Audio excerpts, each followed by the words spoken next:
समर्थ, स्वागत आहे तुमचं माझ्या युट्यूब चॅनलमध्ये। आजचा दिवस तुम्हाला खूप छान सुख समाधानाचा आणि आनंदाचा जाऊ देत ही स्वामींच्या चरणी प्रार्थना करते आणि आज या नवीन व्हिडिओला सुरुवात करते। तर बघा मित्रमैत्रिणींनो, माघ महिन्यामध्ये येणारी गणेश जयंती ही माघी गणेश जयंती म्हणून साजरी केली जाते।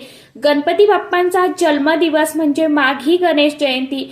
त्यामुळे 2025 मध्ये गुरुवारी 22 जानेवारीला माघी गणेश जयंती आलेली आहे आणि हा दिवस तिलकुंद चतुर्थी म्हणून ओळखला जातो। त्याचबरोबर या दिवशी गणपती हे विविध नावांनी ओळखले जातात, जसं की गणेश असेल, अथर्व, विनायक हे नावांनी ओळखलं जातं। गणपती बाप्पा हे माता पार्वती आणि भगवान देवादिदेव महादेव यांचे पुत्र आहेत आणि गणपती बाप्पा आपल्या भक्तांना कधीच निराश करत नाही। थोड्याशा का होईना भक्तिभावाने जर आपण पूजा केली, सेवा केली, ध्यान केलं तर बाप्पा आपल्यावरती नक्कीच प्रसन्न होतात आणि आपल्या मनामध्ये ज्या काही इच्छा आहेत तर त्या पूर्ण देखील करतात। माघ महिन्यातील शुक्ल चतुर्थीचा दिवस हा माघी गणेश जयंती म्हणून साजरा केला जातो। त्याचबरोबर काही भागामध्ये 1.5 दिवसीय गणपती बाप्पांची स्थापना सुद्धा केली जाते। अशा या माघी गणेश जयंतीच्या दिवशी पृथ्वी तलावरील गणेश तत्व हे जे आहेत तर ते नेहमीपेक्षा कितीतरी सहस्रपटीने कार्यशील असते। गणपती बाप्पांची स्पंदने आणि पृथ्वीवरील चतुर्थीची स्पंदने एकमेकांना अनुकूल असतात, म्हणून या दिवशी जर आपण खास करून काही सेवा केल्या, उपाय केले तर त्याचे लाभ जे आहेत तर ते आपल्याला खूप जास्त पटीने मिळते। म्हणूनच आपल्याला अतिशय अत्यंत आणि प्रभावशाली असा उपाय जो आहे तर तो माघी गणेश जयंतीच्या दिवशी करायचा आहे। तर गणेश जयंतीच्या दिवशी आपल्याला जास्वंदीच्या पानाचा एक अतिशय अत्यंत प्रभावशाली असा उपाय करायचा आहे। हा उपाय कशा पद्धतीने करायचा आहे, कोणत्या वेळेमध्ये करायचा आहे, याविषयीची संपूर्ण माहिती आजच्या या नवीन व्हिडिओमध्ये मी तुमच्या बरोबर शेअर करणार आहे। त्यामुळे तुम्ही हा व्हिडिओ स्किप न करता शेवटपर्यंत नक्की बघा। चॅनलवरती तुम्ही जर हा व्हिडिओ पहिल्यांदा बघत असाल तर चॅनलला आवर्जून सबस्क्राईब करा आणि असेच नवनवीन माहितीपूर्ण व्हिडिओ बघण्यासाठी समोरील बेल आयकॉनलाही प्रेस करा। त्यामुळे काय होईल, जेव्हा कधी मी नवीन व्हिडिओ अपलोड करेल तर सर्वात अगोदर त्याचं नोटिफिकेशन तुम्हाला मिळेल आणि तुम्ही एकही व्हिडिओ मिस करणार नाही।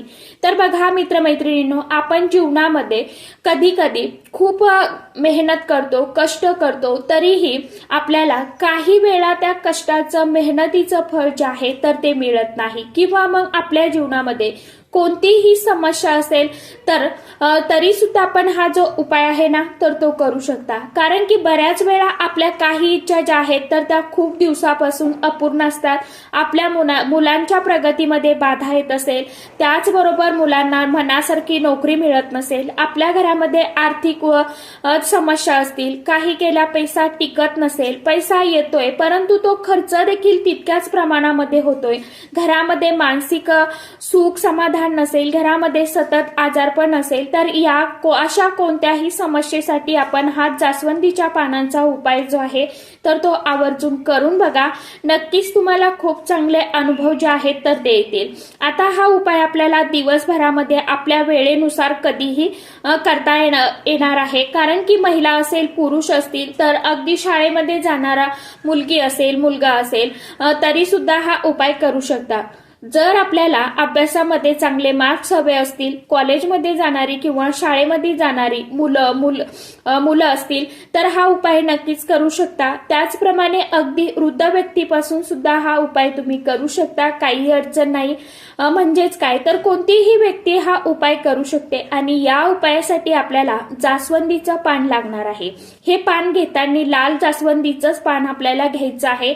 फक्त लक्षात असू द्या, लाल रंगाचं जे जास्वंदीचं फूल आहे तर त्याच झाडाचं आपल्याला पान घ्यायचं, कारण लाल रंगाचं जास्वंदीचं फूल हे गणपती बाप्पांना अतिशय अत्यंत खूप प्रिय आहे। त्यामुळे आपल्याला लाल रंगाचं फूल जे आहे तर ते घ्यायचं आहे। पिवळ्या किंवा पांढऱ्या रंगाची देखील जास्वंदी असते तर हे पान आपल्याला घ्यायचं नाहीये। या उपायासाठी फक्त आपल्याला जर तुम्हाला चांगला रिझल्ट हवा असेल तर तुम्हाला लाल रंगाचं जास्वंदीचंच पान तुम्हाला घ्यायचं आणि त्या जास्वंदीची एक काडी जी आहे तर ती सुद्धा आपल्याला घ्यायची आहे।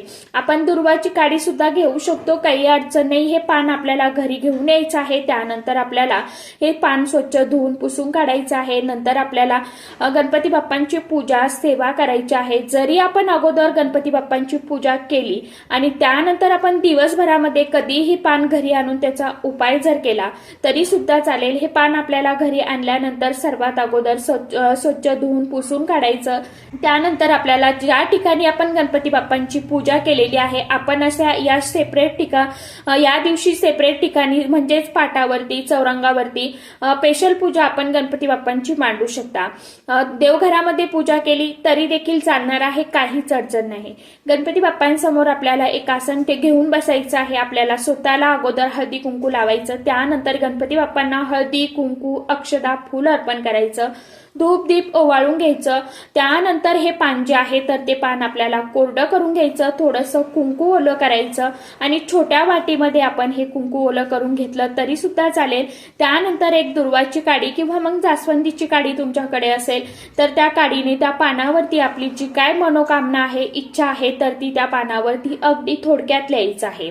कोणतीही तुमची इच्छा असू द्या, फक्त इच्छा एकच घ्या, चांगली असू द्या, आपलं चांगलं व्हावं म्हणून आपण आपल्याला हा उपाय करायचा आहे। फक्त वाईट मनात ठेवून आपल्याला उपाय करायचा नाहीये।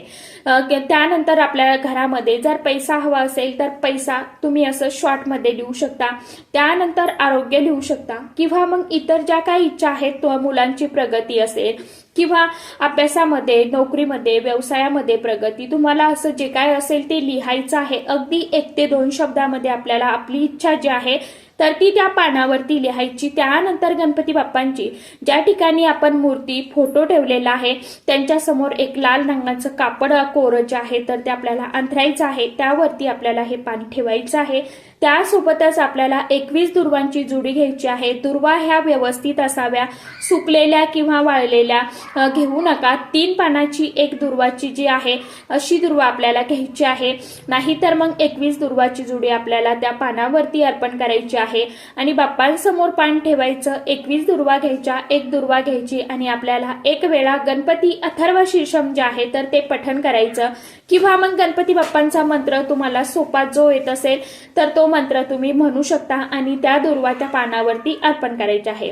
असं तुम्हाला 21 वेळा अर्पण करायच्या आहे ह्या दुर्वा आणि त्यानंतर आपल्याला त्या कापडामध्ये त्या 21 दुर्वा, ते जास्वंदीचं पान जे आहे आपण इच्छा लिहिलेली तर ते पान त्यावरती आपल्याला बांधून घ्यायचं। त्यानंतर गणपती बाप्पांना आपली जी काय इच्छा आहे तर ती इच्छा सांगायची आहे। जसं की घरामध्ये पैसा येत नाही तर घरामध्ये पैसा येऊ द्या, पैशाच्या ज्या काय आर्थिक अडचणी आहे, पैशाची चणचण आहे तर ती संपू द्या, माझ्या घरामध्ये पैसा येऊ द्या, माझ्या मुलाला चांगली नोकरी मिळू द्या, असं तुम्हाला सांगायचं आहे। किंवा मग मुलांना अभ्यासामध्ये त्यांची प्रगती होऊ द्या, परीक्षेमध्ये चांगले मार्क्स मिळू द्या, असं तुम्हाला गणपती बाप्पांना सांगायचं आहे। मुलांना चांगली बुद्धी द्या, कारण की गणपती बाप्पा जे आहेत तर ते बुद्धीचे देवता आहे, त्यामुळे आपल्याला गणपती बाप्पांना अशी प्रार्थना करायची आहे आणि आपली जी काय इच्छा आहे तर ती गणपती बाप्पांना सांगायची आहे। फक्त इच्छा जी आहे तर ती कुणाचंही नुकसान करणारी नसावी, नाहीतर इतरांचं वाईट करणार जर आपण इच्छा असेल तर बाप्पा आपली ही इच्छा कधीच पूर्ण करणार नाही। त्यामुळे आपली इच्छा जी आहे तर ती स्वतःसाठी असावी, ती इच्छा चांगली असावी आणि इच्छा बोलून झाल्यानंतर आपल्याला परत एकदा 11 वेळा गणपती अथर्व शीर्षम जे आहे तर ते म्हणायचं आहे किंवा मग 11 वेळा गणेश स्तोत्रम जे आहे तर ते म्हटलं तरी देखील चालेल आणि त्यानंतर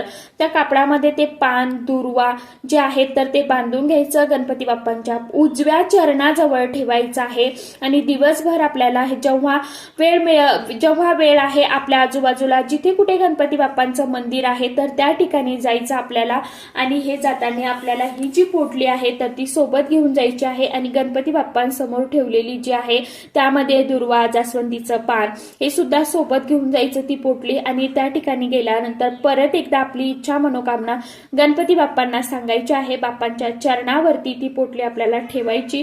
मंदिरामध्ये, आपल्या घरामध्ये जास्त प्रमाणात, घरापेक्षा मंदिरामध्ये जास्त सकारात्मक ऊर्जा जी आहे तर ती असते, म्हणून आपल्याला मंदिरामध्ये जाणं शक्य नसेल तर मग तुम्ही घरामध्येही करू शकता, काही अडचण नाही। फक्त शक्य झालं तर मंदिरामध्ये उपाय करण्याचा प्रयत्न करा, देवघरामध्ये गणपती बाप्पांच्या चरणाजवळ आपल्याला ही पोटली ठेवायची आणि दुसऱ्या दिवशी आपल्याला ही जी पोटली आहे तर ती एखाद्या झाडाखाली मातीमध्ये विसर्जित करायची आहे किंवा मग आपण पाण्यामध्ये प्रवाहित करू शकता।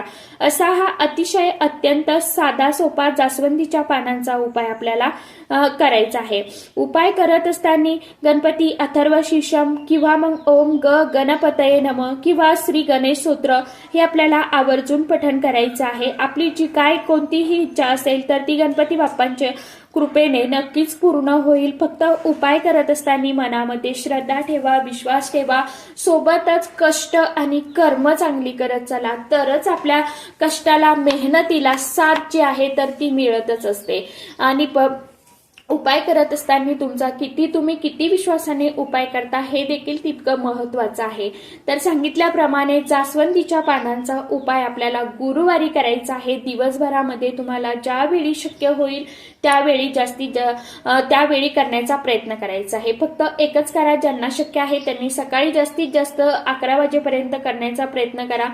ज्यांना नाही शक्य सकाळी करणं त्यांनी 12 ते 12:30ची वेळ सोडून नंतर तुम्ही दिवसभरामध्ये केव्हाही करू शकता। परत एकदा सांगते, उपाय तुम्ही घरी देखील करू शकता किंवा मग मंदिरामध्ये जाऊन केला तर अतिशय उत्तम। परंतु ज्यांना शक्य नाहीये मंदिरामध्ये जाणं आणि मंदिरामध्ये जाऊन उपाय करणं तर त्यांनी घरी केला तरी चालेल, काही अडचण नाही। तर चला, आजच्या व्हिडिओमध्ये इतकीच माहिती होती। कशी वाटली नक्की सांगा। व्हिडिओ आवडला तर चॅनलला आवर्जून लाईक, शेअर, सबस्क्राईब जरूर करा। परत भेटूया नवीन माहितीसोबत, नवीन व्हिडिओसोबत। तोपर्यंत सर्व माझ्या युट्यूब परिवाराला श्री स्वामी समर्थ।